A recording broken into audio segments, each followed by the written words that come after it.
Guy Crivo-Pisco, bonjour. Vous Bonjour. publiez un livre qui a pour titre Les Résistants, 1940-1945, avec des récits, des témoignages, des documents inédits de musées de la Résistance nationale.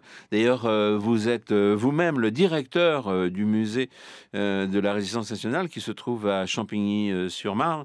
Alors, quand je dis vous publiez, c'est pas tout à fait vrai parce que ce livre, c'est un livre qui est un livre collectif. Hein. Il y a un certain nombre Nous sommes 24 d'auteurs auteurs. hein, qui ont participé, une vingtaine d'auteurs. 24. 24 qui ont participé donc à ce gros livre sur la résistance. Et alors, on va en parler dans un instant parce que il y a eu beaucoup de livres sur la résistance française. Ce livre est publié aux éditions Belin, mais son avantage, et là on reconnaît bien le goût et l'intelligence des éditions Belin, c'est de nous avoir donné un livre qui est constitué d'un très grand nombre d'illustrations qui ont été je ne sais pas si toutes les illustrations proviennent du musée de la Résistance.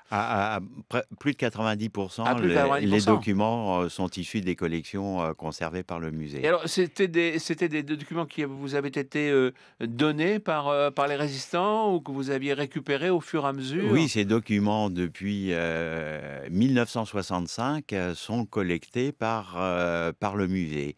Il y a plus de 6000 donateurs. Donc résistantes, résistants, déportés, et puis maintenant les enfants et petits-enfants qui alimentent cette collection. Alors, il faut dire que l'histoire de la résistance, c'est une histoire assez complexe, hein, parce que en réalité, c'est une histoire qui va débuter dès l'invasion de la France par les forces allemandes.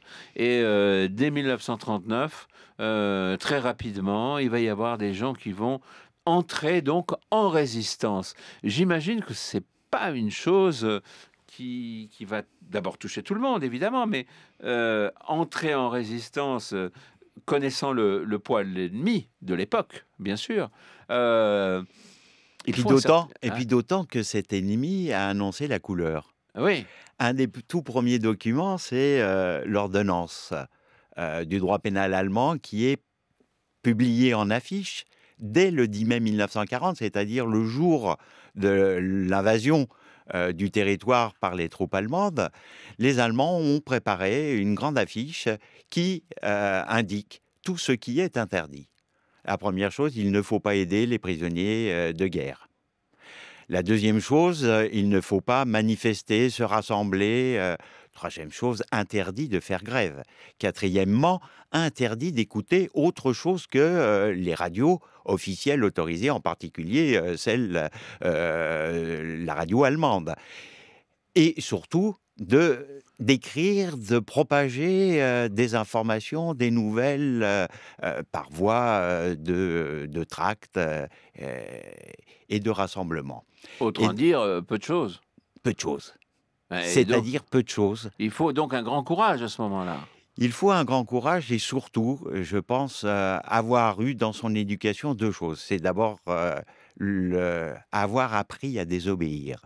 Et ça, c'est extrêmement difficile. Pas désobéir de manière anarchique pour dire merde, simplement comme cela. Avoir à désobéir, c'est-à-dire savoir en conscience et au plan moral ce qui est insupportable, inacceptable et ce que l'on ne peut évidemment subir. Et c'est au nom de... Ça procède finalement de quelque chose de tout simple. C'est se dire ce n'est pas juste.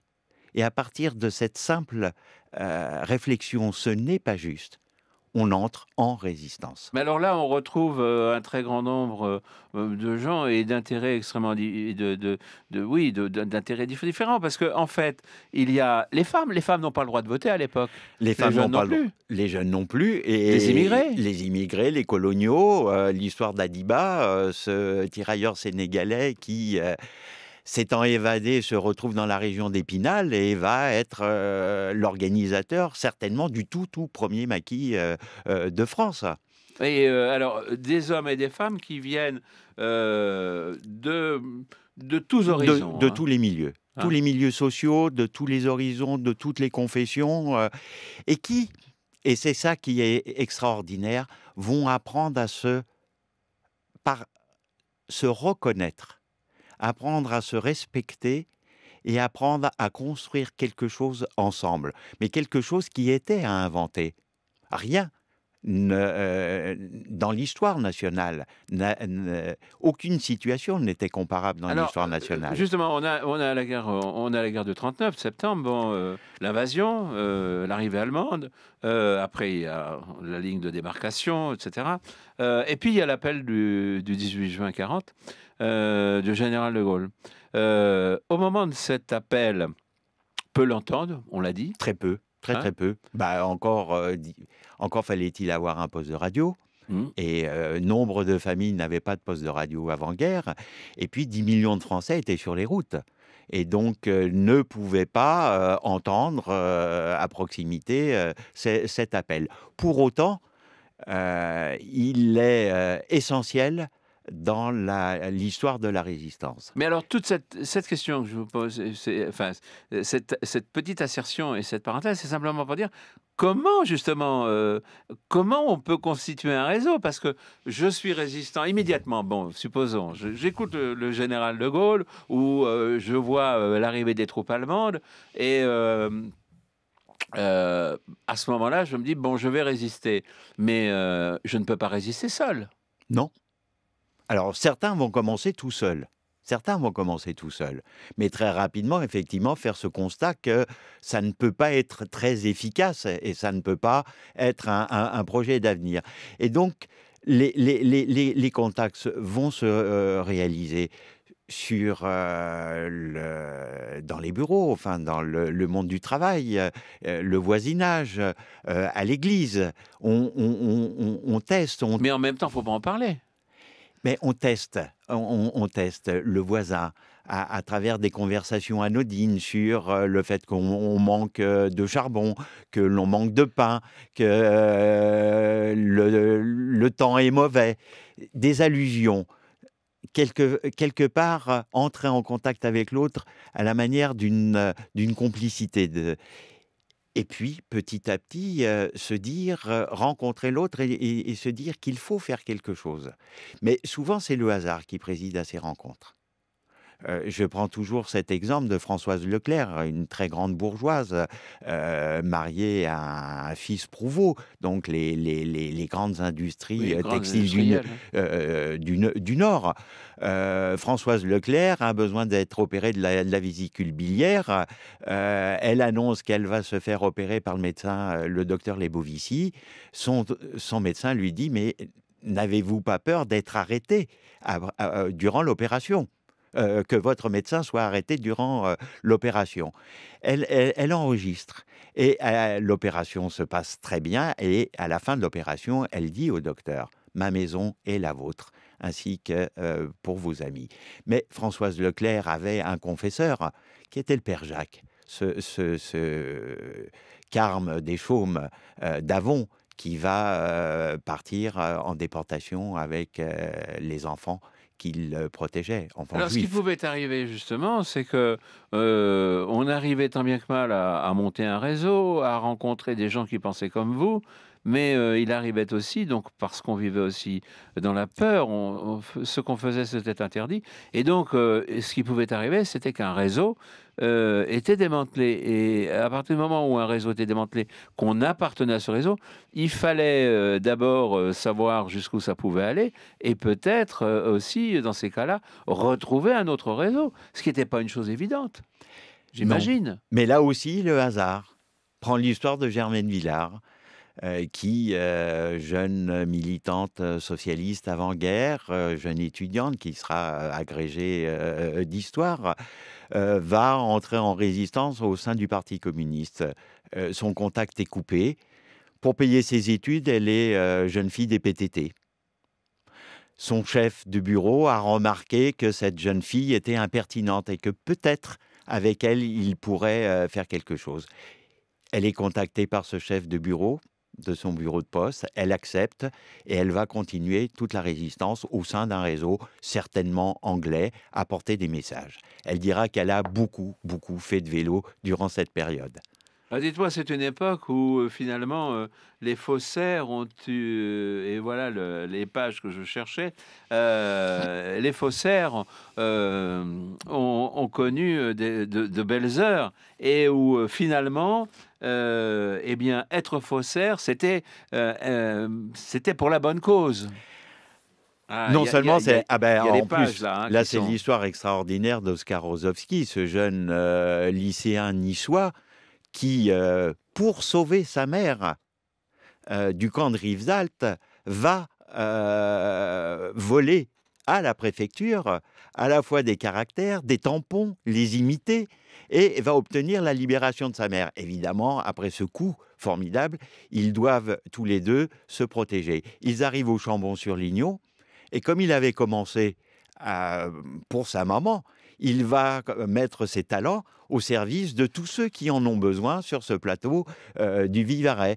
Alors, d'abord, les gens comme lui, juifs qui sont, persécutés, pourchassés et puis très rapidement, repérés par la résistance, bah, ses compétences vont servir à tous ceux qui en ont besoin, résistants, réfractaires au travail obligatoire en Allemagne et cetera et cetera. oui, Et parce c'est qu'il fa des milliers et des milliers de pièces qui vont voilà, être parce qu'en produites. plus, il fallait des dizaines de pièces extrêmement différentes, Alors hein, que ce savez-vous soit comment en ces documents nous sont parvenus? non, je ne sais pas. Bah, il était abrité dans une ferme, des fermiers du Chambon-sur-Lignon, protestants, qui apparemment ne savaient rien et ne voulaient rien savoir.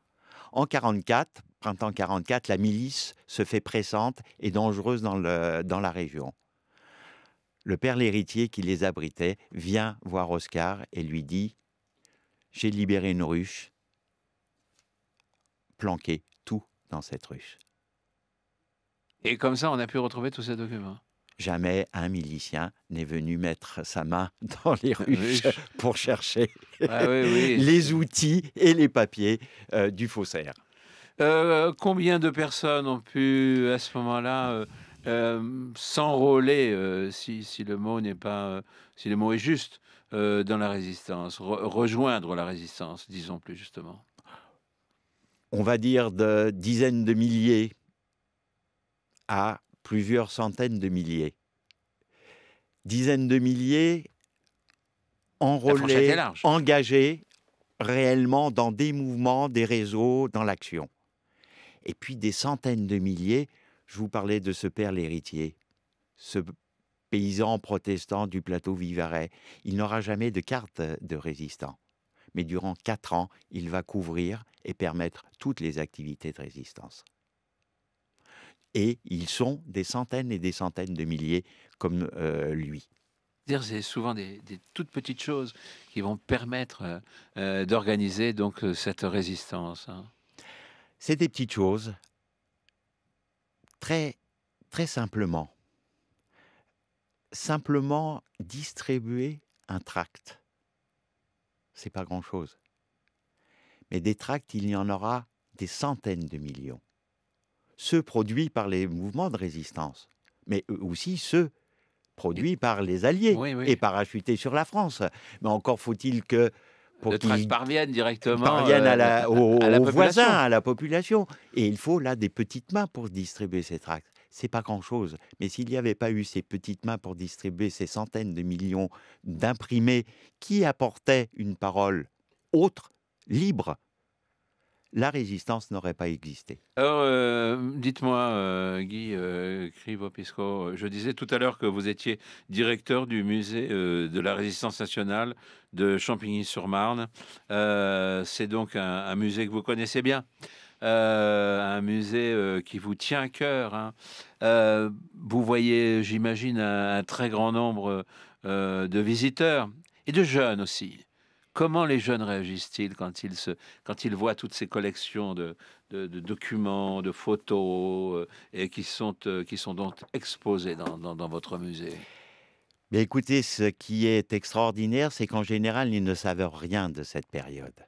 Aujourd'hui, 30 ans après l'ouverture du musée, les jeunes scolaires que nous accueillons ne connaissent rien ou pas grand-chose de cette période. Et pour autant, elle les passionne. Et elle les passionne pour une raison simple, c'est qu'elle est cette histoire portent l'optimisme, portent l'avenir et des raisons d'espérer. Et pour eux, aujourd'hui, c'est extrêmement important.